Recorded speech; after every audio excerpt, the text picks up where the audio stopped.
All right, good morning, everybody, and welcome back to True Crime Loser. I hope you're doing well. So, today I'm going to go over a prison recorded phone call between Chris Watts, some girlfriend that he has these days, and what appears to be a private investigator that they hired to help Chris with the big appeal attempt. The phone call was recorded on August 11th, 2020, and then posted, 2 months ago, and then posted to YouTube 2 weeks ago by the J is for Justice podcast. I had no idea the call existed because I haven't been following the whole Watts thing for a while. And then the last episode I did, I talked about the big Netflix documentary special that came out. During that episode, I had said something like, I wonder where Chris's head is at these days, other than the toilet. What is he getting used to prison? Is his childlike summer camp personality making it easier? Is he tired of it? Is the novelty worn off? Wonder what the hell he's feeling. And then someone sent me this phone call, and it pretty much answers all the questions that I had. Also, this private investigator that they hired, I don't know where they found this guy. You would think with as big of a high profile of a case it is and how much eyes and attention the private investigator is going to get if he really does, investigate and become the guy for the Watts crew, you would think they would get the cream of the crop.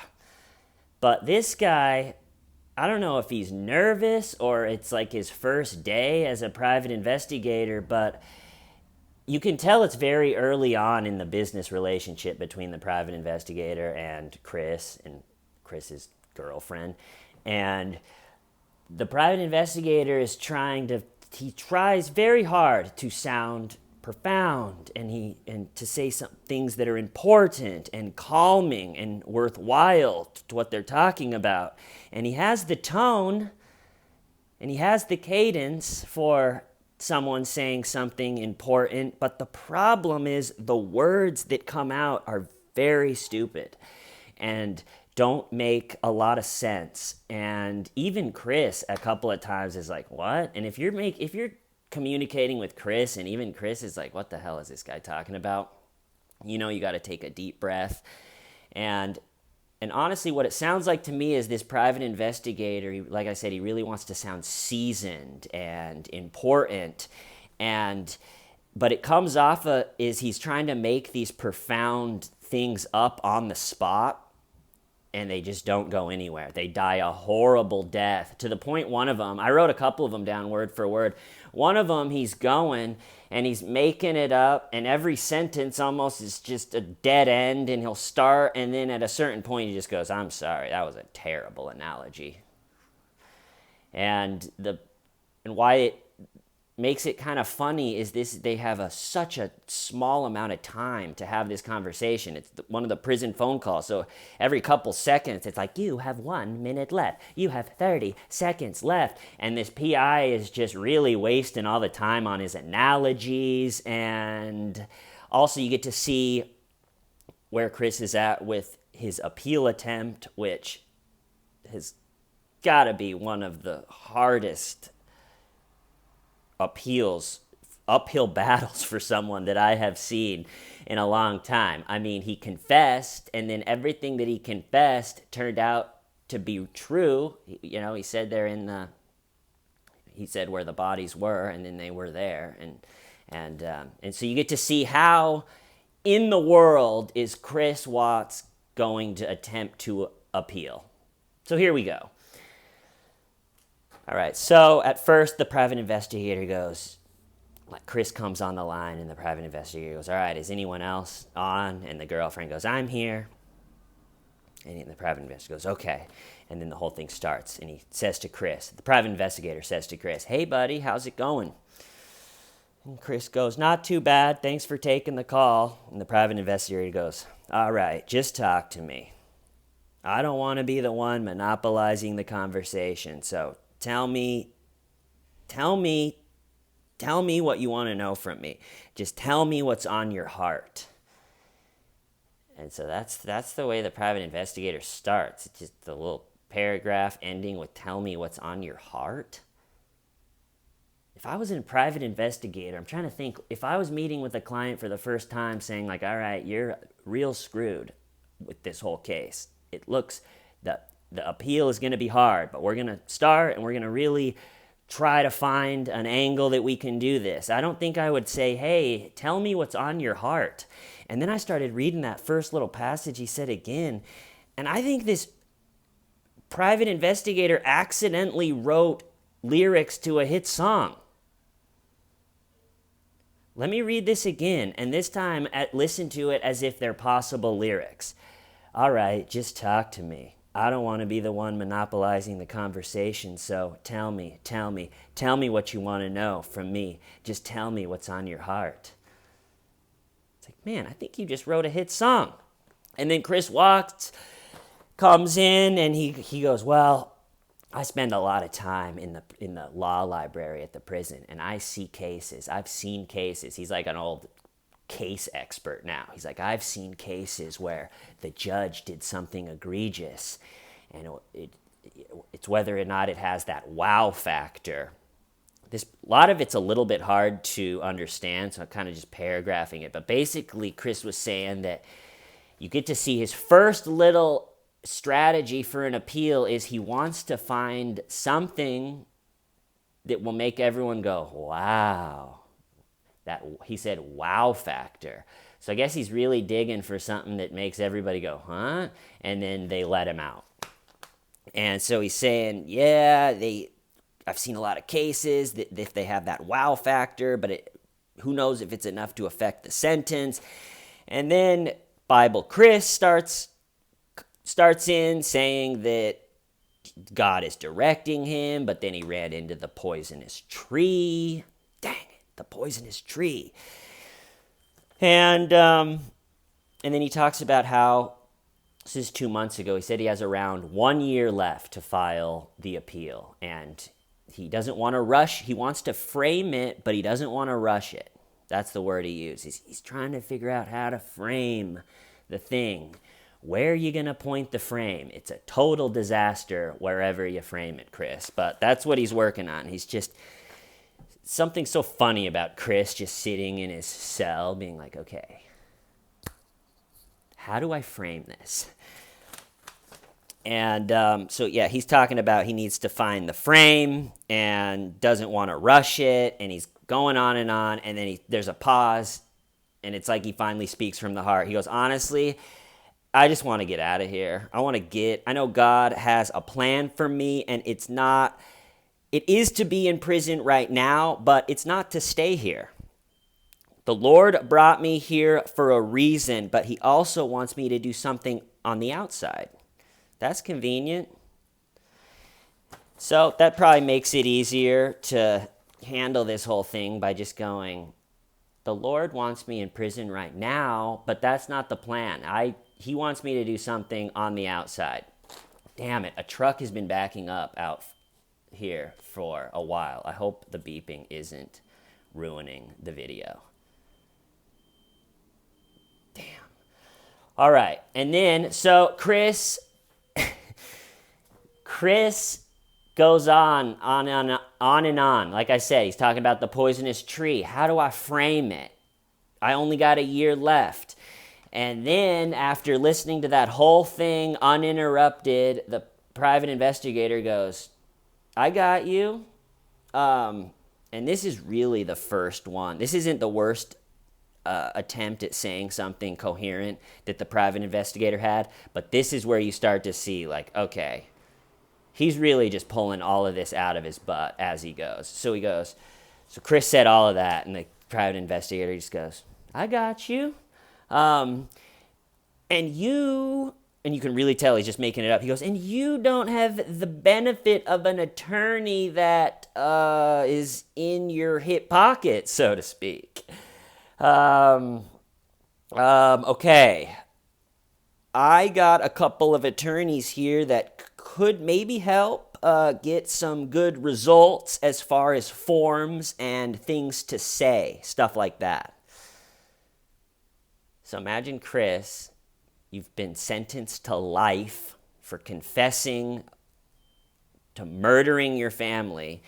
And the big private investigator that you got to help with the appeal, so far his only help is, I got a couple of attorneys here that could maybe help get some good results as far as forms and things to say, stuff like that. And the truck is still somehow backing up. You'd think he'd be around the block by now. The beeping episode. And then Chris, so the PI goes, I got a team of lawyers, and I think maybe they could help us out with some forms and some things to say. There you go. And the beeping continues. This is my luck. And then Chris goes, yeah, you're going to run into things. There's going to be times...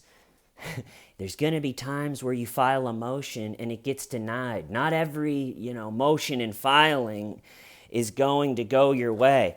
And he talks about, he goes, and I don't know, talking about building his appeal, he goes, I don't know if I should put down, and this part's hard to understand, but I think he goes something like, I don't know if I should put down everything I know, saying like about the case, insinuating that he knows like all this stuff that no one else does. He's been hiding it. He goes, and the beeping is back. Perfect. But he goes,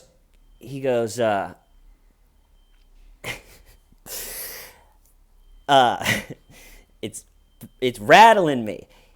He goes, I don't know if I should put what I know down, but then they would know what I know, and he's, going on and on.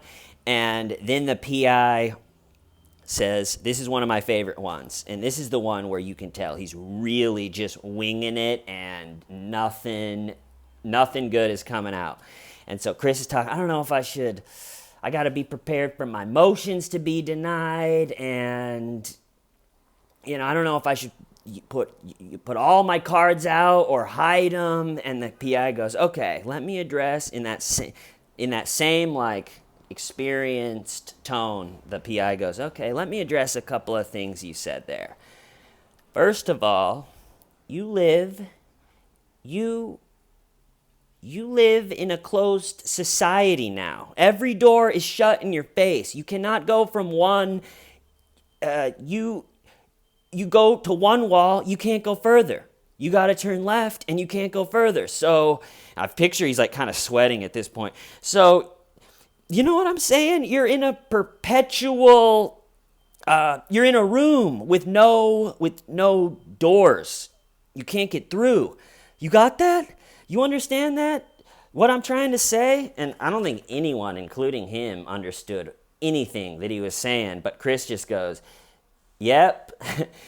And then the PI says something actually out of everything, the whole conversation, probably the most worthwhile. He goes, you got to get used to hearing no. Don't lose hope.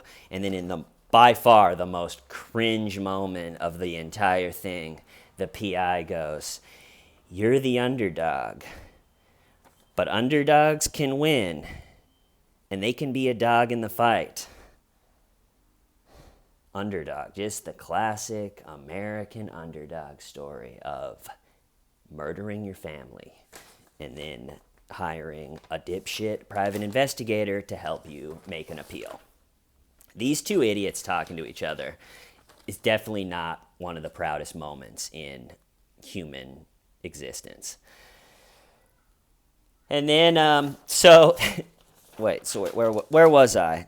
This beeping is crazy. I really hope it's not coming through on the recording. So he's like, you're an underdog, but you're a dog in the fight. And then he goes, if they tell us no, we're going to try again. If they tell us no again, we're going to try again. Like real epic stuff there, pal. And then Bible Chris talks about how the Lord is speaking to him through the book of Esther. And then the PI is like, yeah, keep your nose in that book. And for the first time, the girlfriend pipes in. I feel like she's been sitting there the whole time just going, what are you guys talking about? Like the PI started the whole thing by going, I don't want to monopolize the conversation. and then wasted everyone's time by being like, I got a couple lawyers. I think they could draw up a couple forms for us. So then the girlfriend, after the PI, goes, make sure to keep your nose in that book, talking about the Bible. Pipes in and goes, all right. It has the tone of, what are we doing? We have 2 minutes left and we haven't talked about anything. And so she goes, Chris, before we got cut off, you were talking about how the confession is not true. And Chris goes on this tangent where he's like, yeah, I had never experienced anything like this before. From the law enforcement to the interrogation, jail to prison, all of this was new. Every question they were asking, I was just agreeing with them and just going along because, well, you got to tell them something.